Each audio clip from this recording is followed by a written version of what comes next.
Hey folks, time for another episode of Get Real. Aren't you so excited? I know I completely and totally look like crap, but you're just really gonna have to deal with it because it's kind of late where I'm living and I didn't really feel like getting all fixed up and beautiful for you guys. Huh. Well, anywho, sorry it took so long for the update for those few of you who actually watched this. I wanted to think of something I really wanted to do and that I really liked and felt passionate about, and so I felt like I could actually tell you stuff that you would want to hear and a blah blah blah. You're probably gonna hate this episode, but I don't care. Are you ready? This episode is childhood favorites. Movies I adored and watched over and over again when I was a little kid.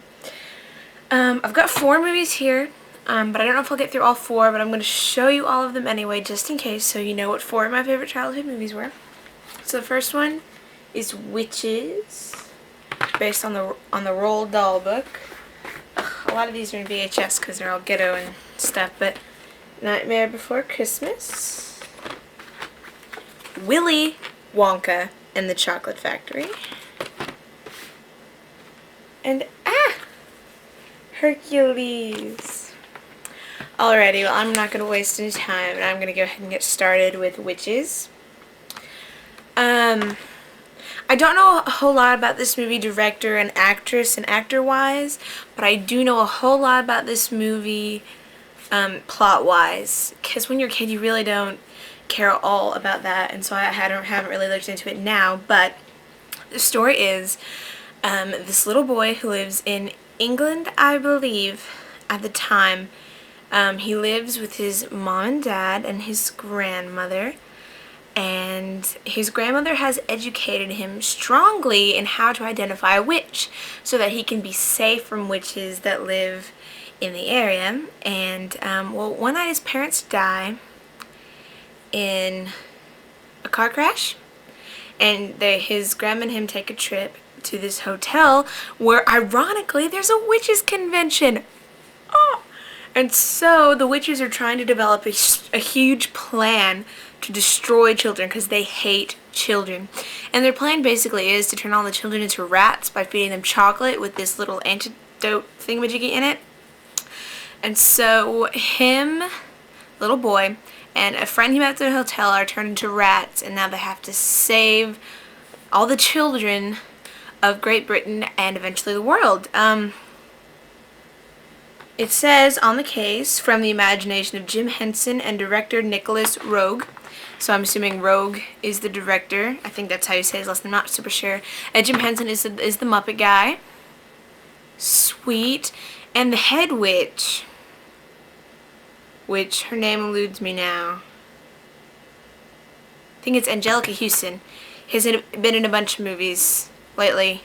I think she was the evil stepmother in Ever After. I'm not super sure. But I really loved this movie as a kid, and it's a great book by Roald Dahl. Great book. He was one of my favorite writers as a kid with the BFG and the Twits and Charlie and the Chocolate Factory and all this stuff. He's a great writer, and a lot of great movies have been spawned from his writing, one of which we're going to talk about later. Are you so excited? Alright, well, The Witches. Oh my god, I can't love this movie enough. It's so wonderful, and it's good for people all ages, I think.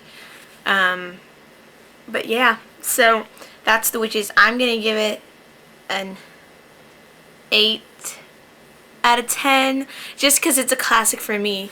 I'm a very generous rater. I don't really ever take any movie rating seriously. It's more of a general thing, so if it's above 5 then it's a good movie, so definitely check this one out if you haven't already. Alrighty. I think the next one we're going to talk about is Tim Burton's Nightmare Before Christmas. Now, this is like an emo cult icon. He's even kind of mainstream now, actually. But when I was a kid, it had just came out, and it's actually kind of a funny story because I asked my mom if I could get it when I was really little. I was, oh goodness, kindergarten, I think. And she said no, I don't. She was afraid that I would turn out demented and messed up, and it was just too scary for me. And so I kind of went behind her back, I guess, and asked my dad to get it once while we were at Best Buy. And he bought it for me, and I watched it, and here I am, not demented or messed up at all.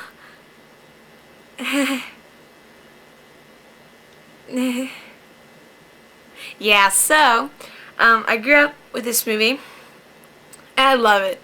I love Tim Burton's work. Not so much Corpse Bride. I thought that was a little, I don't know. Night Before Christmas will always be one of my personal favorites of his movie. The characters in this movie are great. Jack Skellington and Sally and Zero, they're all great characters, and I'm sure you know the story, but if not, I'm going to tell you anyway.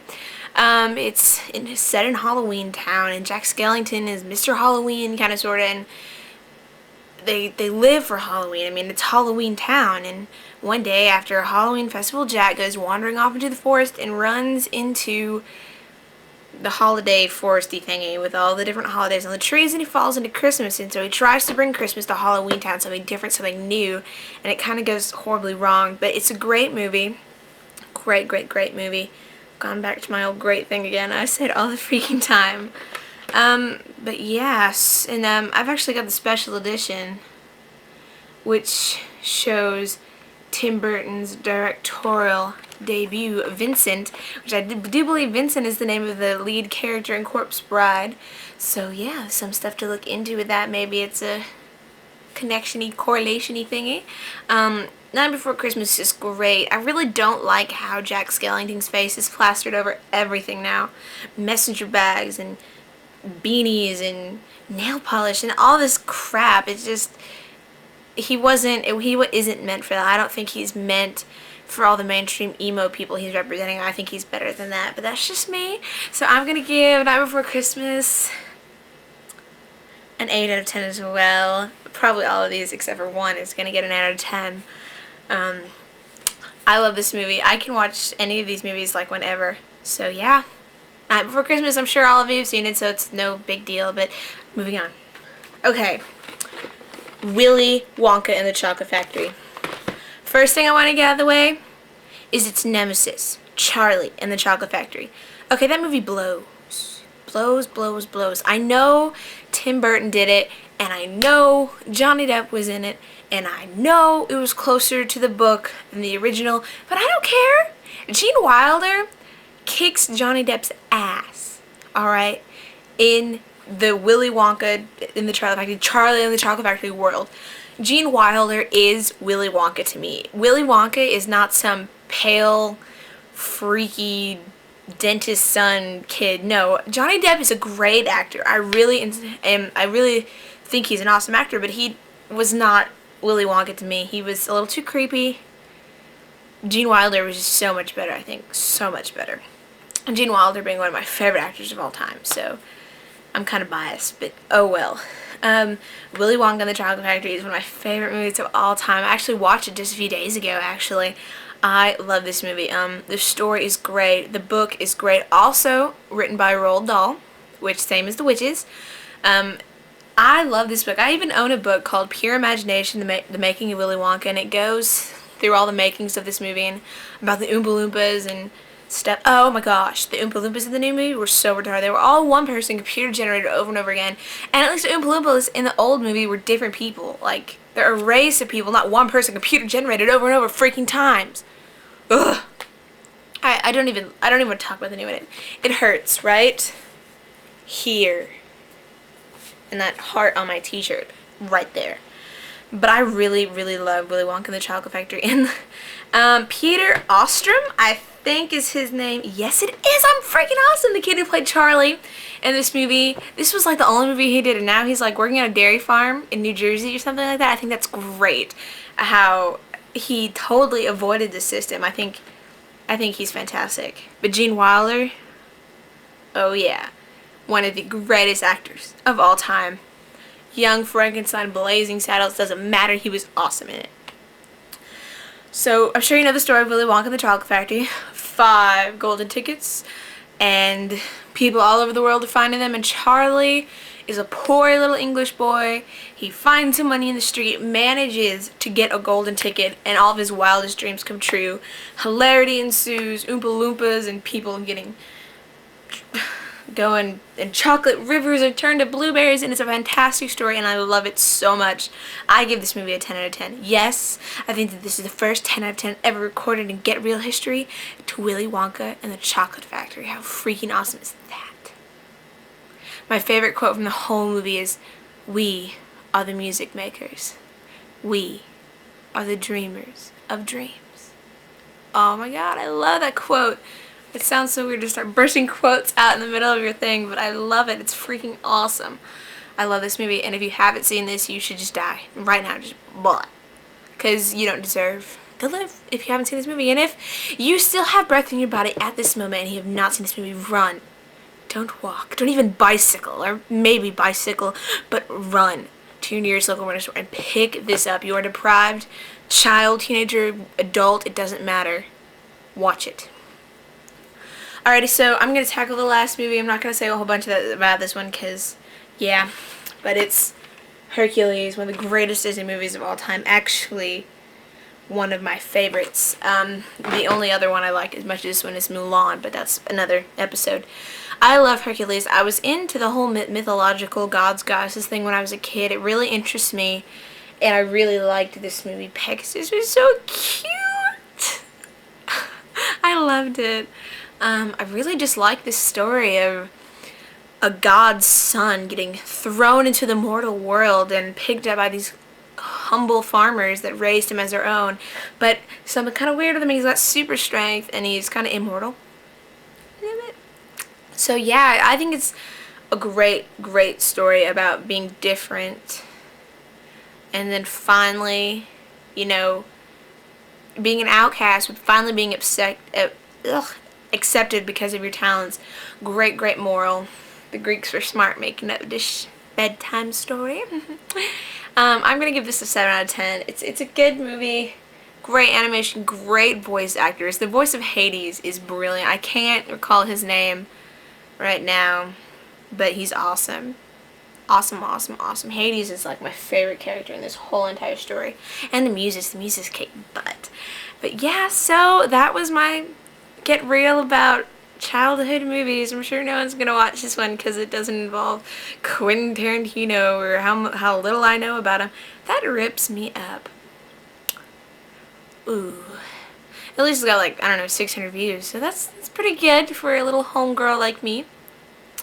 But yeah, so I'm going to run them again and then I'm off. I think the word, I don't even know, I'm not going to start speaking foreign languages because I don't know the words. Witches. 8 out of 10. Great story. Witches turning kids into mice. Timeless. You have to, timeless.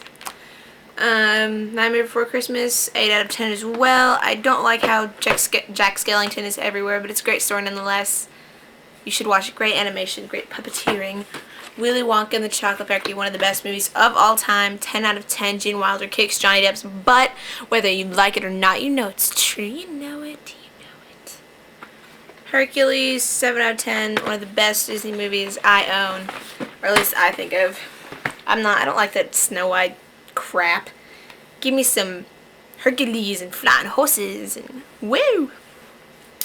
So yeah, I'm gonna leave. Probably gonna read A Clockwork Orange or To Kill a Mockingbird or something. I don't know, maybe watch Clockwork Orange on my DVD player since it's one of the greatest movies of all time. If you haven't seen that one, you really need to. But that'll be in a whole nother episode. I'll get more into that. But yeah, so I'm gonna go. Sorry I look like crap. You're just gonna have to deal with it. It's late and I'm bored and raw. Or at least I shaved my legs. Aren't you so excited? They're so soft and wonderful. Alright, I'm gonna go and edit this and put it up for you for your viewing pleasure. So toodles, my friend. Toodles indeed.